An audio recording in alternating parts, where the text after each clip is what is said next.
She puts me in the living room, and you got to picture this. Puts me in the living room and puts on some Christian music. And it's two twins harmonizing. And I thought, this is a little irritating to me. Do you have any like Chicago? Because I cannot listen to this much longer. You know what I mean? And I'm thinking, in my ear was Santana, Chicago, somebody else, because this is irritating. She said, oh no, it'd be soothing to you. It is not soothing.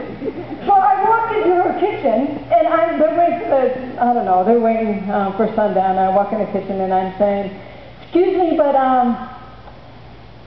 do you have any coffee? Like, no.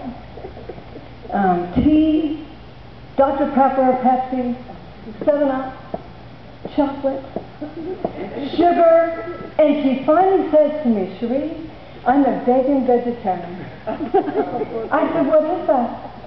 And she said, I just don't eat animal products, dairy products, sugar. And I said, am I in hell? Did I miss something? And it was so funny, because I thought, I'm just going to die here, and this is not okay with me. And at that point, I'm so almost having a panic attack, and she reaches to the stove, and she brings out a pan of lentils, and she said, I have some lentils. You know? And I remember what was really interesting to me. She was an incredible Christian. She was a health nut.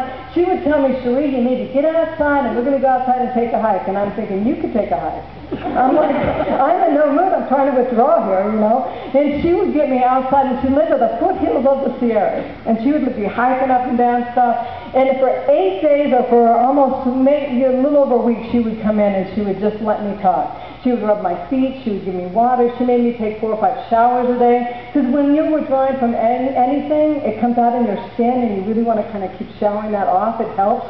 So you're not smelling yourself. If you're a meth addict and you smell yourself, you go relapse just because you smell yourself. If you're trying to quit smoking, the same thing. I didn't know that. So she's got me in showers. She's doing all this kind of stuff. And one day she said to me, Cherie, what's the worst thing you ever did?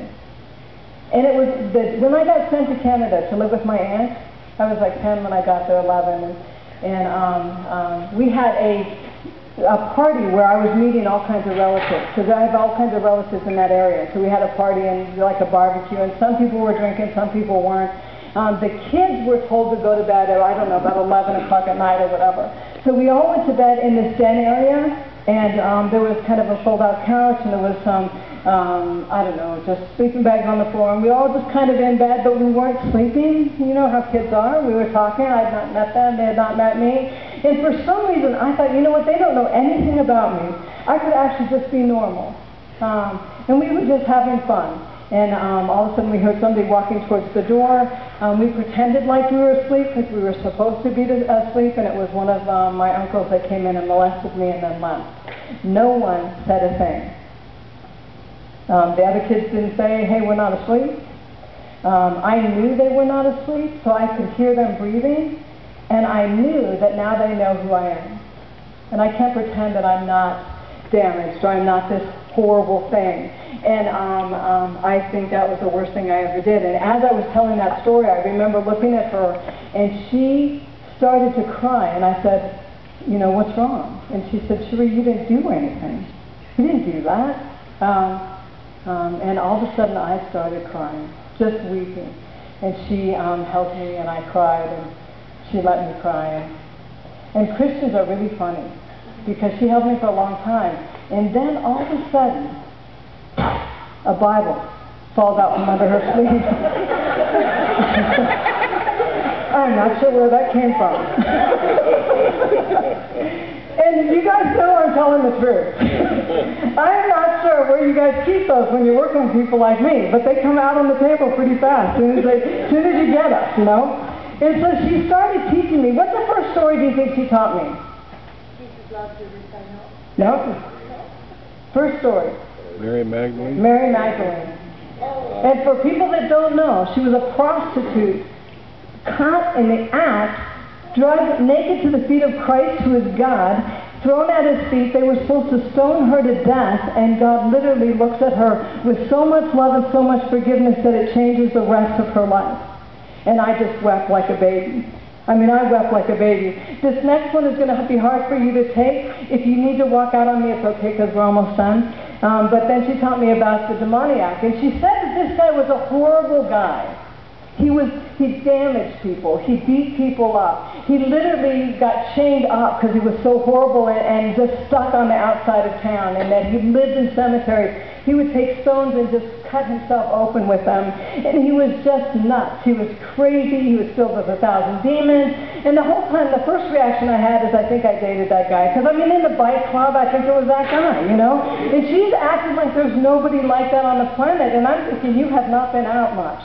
Because, you know, when you end up on the street with a lot of addicts, and you're going to find some crazy folks out there. So I want to know what happened. And she says that Jesus comes, who is supposed to be God in the flesh. He comes, steps out of a boat with a bunch of guys, and they start walking up, and this guy runs at them crazy, right? He's so crazy looking that the other guys run. And I'm thinking, how cool is this? Because for the kids, you need to cover your ears on this next one. But I'm thinking that if God is coming up to this guy, then he's going to be judged, finally. And I'm thinking of every abuser I ever had. Everybody that's ever molested me from the time I was a little kid. And I'm hoping that judgment is slow.